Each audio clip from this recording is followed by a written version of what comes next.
Aries, welcome to your monthly horoscope for March 2026. My name's Adeana. I'm an intuitive astrologer. Let's go over the energy you will be navigating for the month ahead. We've got quite a lot going on this month, so let's get right into it. Also, don't forget to like, share, and subscribe if you align with my energy and enjoy my content. All right. So, for anyone who has not watched my monthly horoscopes before, I break the horoscopes down by week and I select a chart for each week to give you a bit of a visual. So, this chart here for week 1 of March is for March 6th. And I try to do it between all of the major transits for the week so that you're able to kind of see everything. So, on March 2nd, we have Mars entering Pisces. So, your chart ruler is going to be entering your 12th house. And when we have a lot of energy in the 12th house, sometimes we can start to feel a little bit energetically depleted. We don't have a lot of energy. We start to isolate a little bit more. We're not as sociable.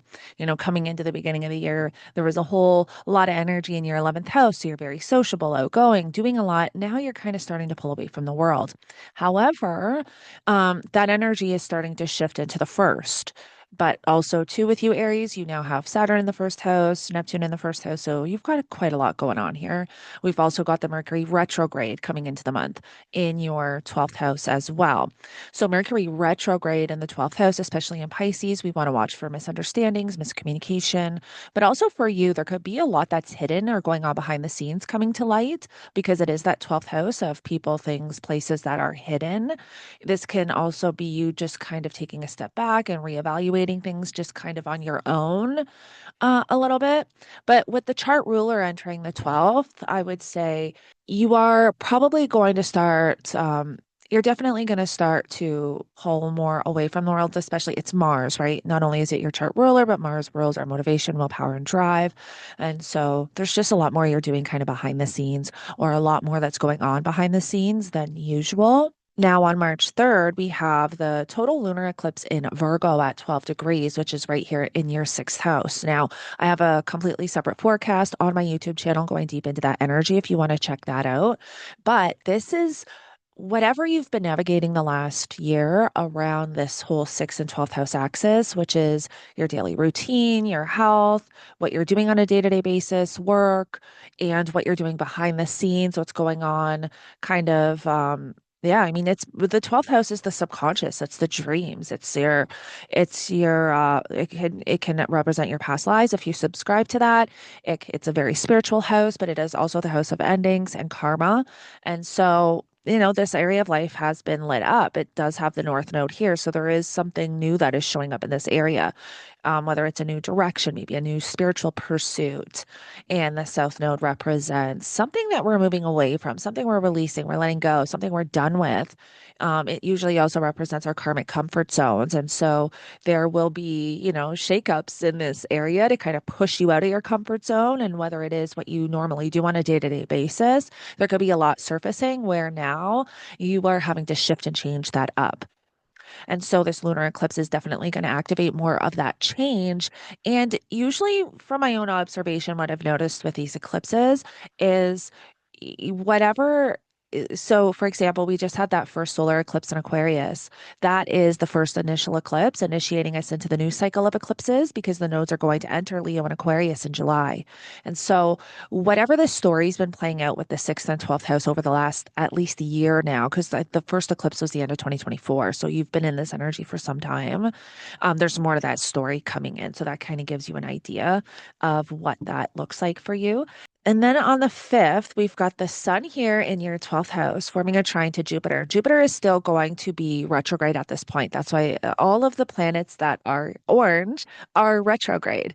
So that will kind of help you figure out the planets that are retrograde. So Mercury, Jupiter. Jupiter is stationing direct this month. So once we get to week 2 on the 10th. But when we have the sun forming a trine to Jupiter, this could be some really beautiful support, insight, clarity with something. This is a really positive energy. This is a water trine, and so this is very emotional, intuitive, and spiritual.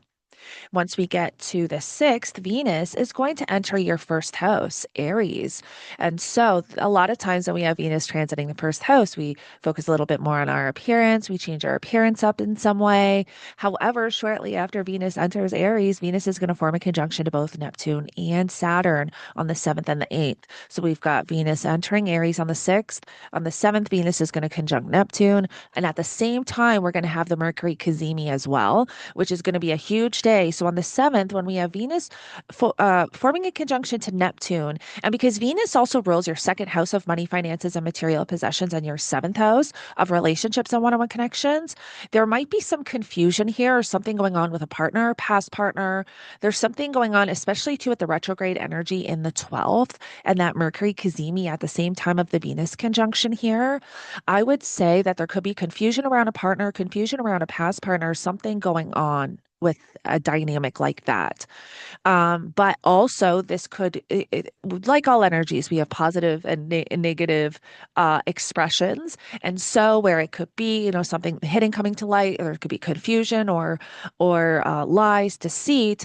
It can also bring up. I mean, the Venus conjunct Neptune. It's the Mercury retrograde in the 12th. Why I'm like, there's something here that's being highlighted as something that's hidden. Um, but Venus and Neptune can be very romantic. However, Venus is at detriment in Aries. She just doesn't do the greatest in Aries. And so this is a Venus that's not really happy, isn't able to see clearly.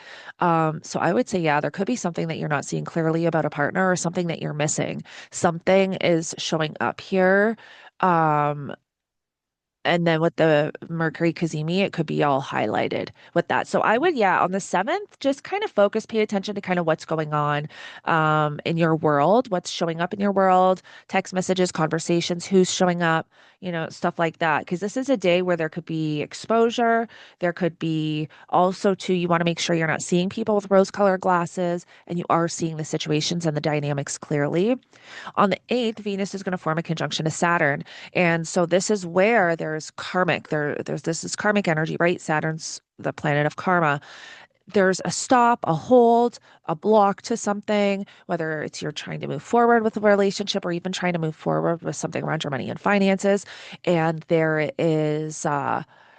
can be a block hold, or also too, there could be a new level of commitment developed at this time as well. So maybe there's some new way of making money, like some new forms.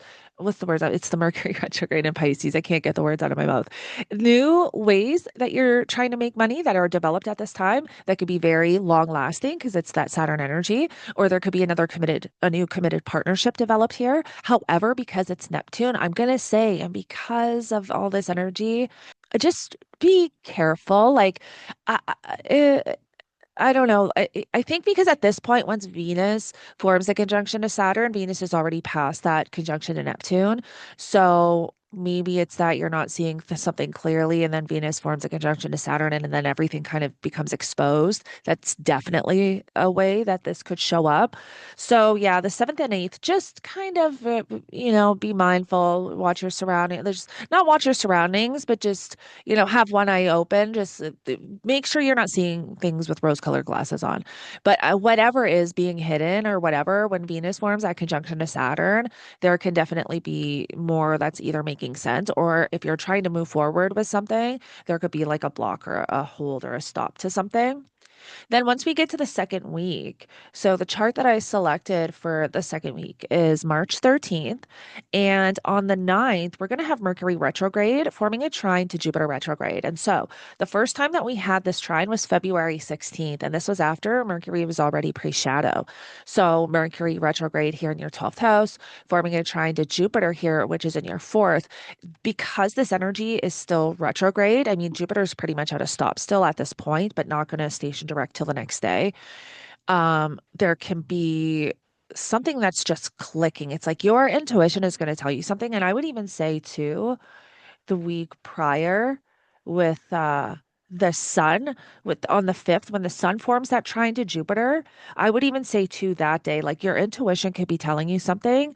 And I would definitely pay attention the 5th and the 9th. What is your intuition telling you, your gut feeling? And also, what your thoughts, like intuitive downloads, and important conversations, but it's internal. So I don't feel like it's an outward conversation. I feel like it's like intuitive downloads or insight, or you're driving in your car and all of a sudden you have this like epiphany or aha moment. That's the ninth. So yeah, watch your thoughts and just kind of pay attention to that. I would even journal because a lot of times we these things can come to us and we forget. Write it down, start journaling because I think that's going to really kind of help with something that's going on. On the 10th, Jupiter is going to station direct. And then we also have Venus forming a sextile to Pluto. So Venus is going to be here in your first house, sextiling Pluto up here. There might be something with a friend that you're navigating, or there could be an opportunity for some type of really deep transformation around your money and finances or around a relationship. And again, it could have to do with stuff that is hidden being dug up to the surface. I feel like for a lot of you Aries, there's a lot going on behind the scenes, and there could be a lot just kind of showing up at this time, the month of March. But also too, this could be a really powerful way to make money, right? Venus rules that second house of money, finances, and material possessions. Um, let's see too. Pluto is the ruler of your eighth house as well. So that's shared resources or partners' finances, money coming in from outside resources like taxes, inheritance, debt, loans.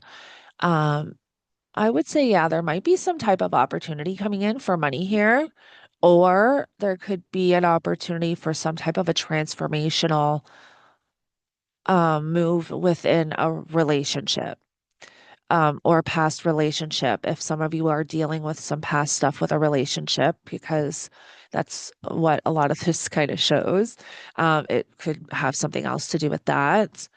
And then on the 13th, we've got Mars forming a conjunction to the North Node. So we have had all the personal planets form a conjunction to this North Node, which is really interesting over the past month. And Mercury is going to practically station right on top of that North Node. So when Mars forms a conjunction to the North Node, again, Mars is your chart ruler. There is something on this day, on the 13th, that you are feeling this powerful urge and pull to move forward with something. It's like you have this internal fire inside that is pushing you to move ahead, to move forward with something. It's this new direction that you're moving into. It's that North Node energy. um it could feel also very impulsive. I would just be a little bit cautious just because Mercury retrograde is here. Mercury's going to station right on that 8 degrees as well. So it may not be the best to really move forward, but you're definitely going to feel this powerful urge to move forward. So, and again, if it is something that is high vibrational, that is positive, then yes. If it's something that you're doing behind the scenes that is not that great, then I don't recommend it because the Mercury retrograde is going to expose whatever that is when Mercury stations. Then on the 15th, Mercury retrograde is going to form a conjunction to Mars at 10 degrees of Pisces.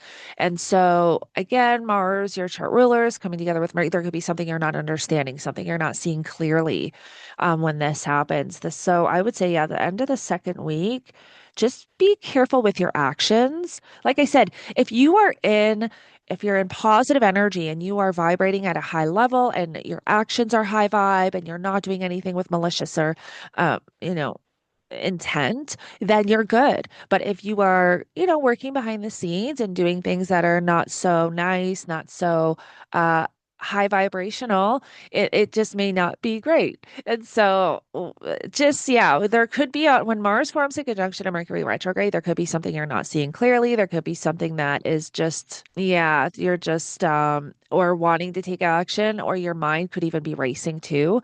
I would say you may also be having some really crazy dreams for the entire month of March. So, like I said, I do recommend journaling your dreams, journaling your thoughts, your intuition, your intuitive downloads. Um, but yeah, just when Mars forms the conjunction of Mercury retrograde, this could also be like an overactive mind too. This could be a day where maybe you're experiencing a lot of anxiety, but it's like your mind, like you just can't slow your mind down. You can't stop like certain thoughts coming in. And then we get to the third week, and the chart that I selected for week 3 is March 18th. And so on the 17th, Mercury is going to form a conjunction to the North Node. And and then on the 20th, Mercury is going to station direct right on that 8 degrees. But on the 17th is when Mercury forms the exact conjunction to the North Node again. And then on the 18th, we have the new moon in Pisces. And so there's going to be a new moon here in your 12th house, which is really going to highlight everything going on here. And anything that's been hidden or anything that you're hiding, it's all going to be highlighted here. But when Mercury forms the conjunction to that North Node, there's something really powerful coming in, whether it is a really important conversation or something being highlighted, something being exposed because it's in that 12th house, something that is hidden coming to light. And also, again, pay attention to your intuitive downloads, your thoughts, because this is a day, the 17th. So the 17th is another one. Just jot these dates down, because trust me, they're gonna hold true. You'll see. On the 17th, Mercury retrograde is gonna conjunct to the North Node, and then yeah, watch your thoughts. What is kind of coming to you? What epiphanies are you having? What is just kind of clicking? It'll all make sense eventually. On the 18th, the new moon in Pisces will be at the 28 degrees. And where this is not going to be an eclipse, it's still going to have a powerful energy like an eclipse. So again, whatever you've been navigating the last year, there's more to that story coming in, and there's more being highlighted that's going on behind the scenes with whatever you've been doing kind of the last year. And then also on the 18th, we have Venus forming a square to Jupiter and sextile to Uranus. Oh, the new moon. Oh, and the new moon in Pisces also too is forming a sextile to Uranus, which is also bringing in this unexpected shock element. It is a sextile, so it's an opportunity for a breakthrough. It's an opportunity for exposure. It's an opportunity to break free from something or see something that you were not seeing before. So just also keep that in mind. And then also on that day, we have Venus squaring Jupiter. And so Venus being the ruler of your second house, I would watch for overspending on this day because it's Jupiter, the planet of expansion. And then also it could have to do with a relationship. There could be something going on with a relationship here because Venus rules your seventh house of relationships where you, the thing that just came to mind is like, you know how it's like too much of a good thing? You could have too much of a good thing. I don't know why that just came to mind, but I'm saying it because obviously there's a reason why I was meant to say it. So this can very much be too much of a good thing. But this is a Venus that's not exactly happy, right? This is a Jupiter that's happy. Jupiter is at exaltation in Cancer, but this is a Venus that does not like to be in Aries, and Venus rules your money house, and Venus rules your seventh house of relationships, and Venus is also in your first house. So there's something that you're doing with your money or your partners that is getting out of hand. It's becoming too much. It's becoming overwhelming. Or there's too much money being spent. So yeah, just keep that in mind. And that is again on the 18th at the same time of the new moon in Pisces. And then once we get to the 20th, we have the sun entering Aries. So the sun's going to move into your first house.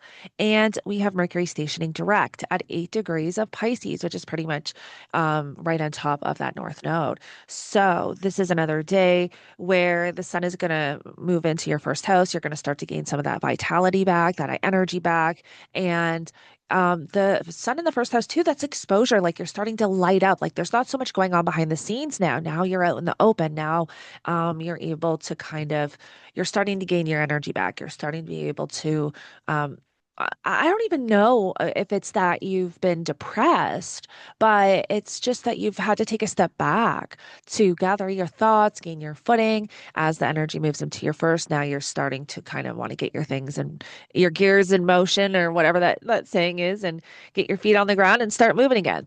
And so the sun in the first house is a great energy because the sun loves to be in Aries. This is your first house. So you're starting to gain that momentum. Now, when Mercury stations direct, this is also a day that we want to watch for. This is in your 12th house, again, of things, people, places that are hidden, spirituality, karma, endings.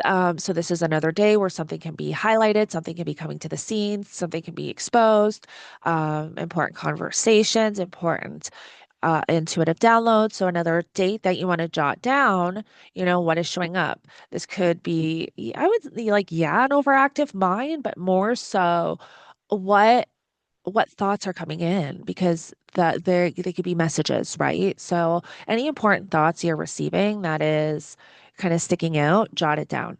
And then once we get to the 21st, we have Mars forming a trine to Jupiter. So Mars in your 12th house forming a trine to Jupiter. And so this is a Mars that's not happy, right? Mars doesn't necessarily like to be in Pisces. This is a debilitated Mars. So this is a Mars that can't exactly express itself the greatest, but it's getting a little bit of support here from Jupiter. And so this could be a lot around your emotions, your intuition. There could be something kicking in here. Something's telling you something. You're getting a lot of messages. Follow your gut feeling. This can also be something too that just came to me. This could also be like overly emotional because Mars is is your chart ruler. This could be a day where you are highly sensitive, highly empathic, highly emotional, if that makes sense, and can be picking up on a lot around you. So I would also watch for that. But you could also have some really beautiful support coming in from some family members too to help you navigate whatever it is you're navigating here. And then on the 22nd, we have the sun forming a conjunction to Neptune. So the sun's going to form a conjunction to Neptune in your first house, which is going to be at this 1 degree. And this is where there can be, again, this is like new energy, right? Neptune is just newly in Aries. So if we have the sun, which is our vitality, our life force, being clouded by the planet of illusion, deception, delusion, this could be a mixed bag. I mean, this could be a day where you feel supercharged and romantic and sympathetic and all of those good things, but this could also be a day where you're not seeing things clearly. This could be a day where you are overclouded by some type, like your judgment's overclouded by something. You're seeing things with rose-colored glasses, or it even could just be a day where your energy is just a little bit depleted. Like Neptune could be blurring that energy a little bit. And again, that's on the 22nd. Then once we get to week 4, we have on March 28th, this chart is for March 28th. And on the 25th, we've got the sun then forming a conjunction to Saturn and forming a sextile to Pluto on the 25th. So on the 25th, the sun's going to conjunct Saturn here, 5 degrees, and then we'll also sextile Pluto here. So there is also something here again that could be possibly an opportunity from a friend or something else around exposure because it's that Pluto energy. The sun is in the first house, so it's like this area is lit up. Um, and you're able to this could be amazing for transformation. This could also too with the sun forming a conjunction to Saturn because Saturn doesn't like to be in um, Aries, this could also be a day too. Watch your body, your muscles, because again, Saturn is that energy that could bring limitation, challenge, hardship. So this could also too be a day to watch for on the 25th, like maybe lack of energy or sore muscles, or you overdo it and you pull something. And then also on the 28th, we've got Saturn sextiling Pluto, that's going to be an interesting one. And this won't be just a day, right? This is going to be for a little bit, the Saturn sextile to Pluto. So it'll be interesting to see what this brings because this is a new energy. Pluto is in Aquarius, Saturn is here in Aries. And so, again, this could be some type of exposure, something about karma, whatever Saturn's kind of brought up for you at this point, being in the first house, there is more surfacing with the sextile to Pluto. So you kind of know how that looks like for you. You know, what have you been navigating the last month? There could be, something else very deep showing up at this time, whether it's transformation, whether it's exposure, whether it is, really getting to the bottom of this. Pluto really digs beneath the surface and brings everything to light. And so whatever transformation you need to go through, or whatever Saturn is shaking up for you, this is another level of that.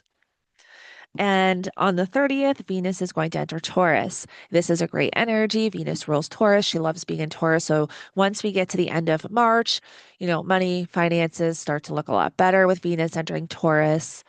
And yeah, because yes, Venus is in your first house, so you could be focused a lot on money, finances, and relationships for the whole month of March. But Venus has got, that Saturn and Neptune Even when the Venus forms a conjunction to Chiron too, there could be something around wounds, vulnerabilities that are highlighted, especially when it has to do with money and relationships. To just keep that in mind too, once we reach kind of the end of that last week of March. All right, Aries. Well, I hope this gives you an idea of the energy you'll be navigating for March. Thank you so much for joining me. And don't forget to like, share, and subscribe if you align with my energy and enjoy my content. And I will connect with you in the next one.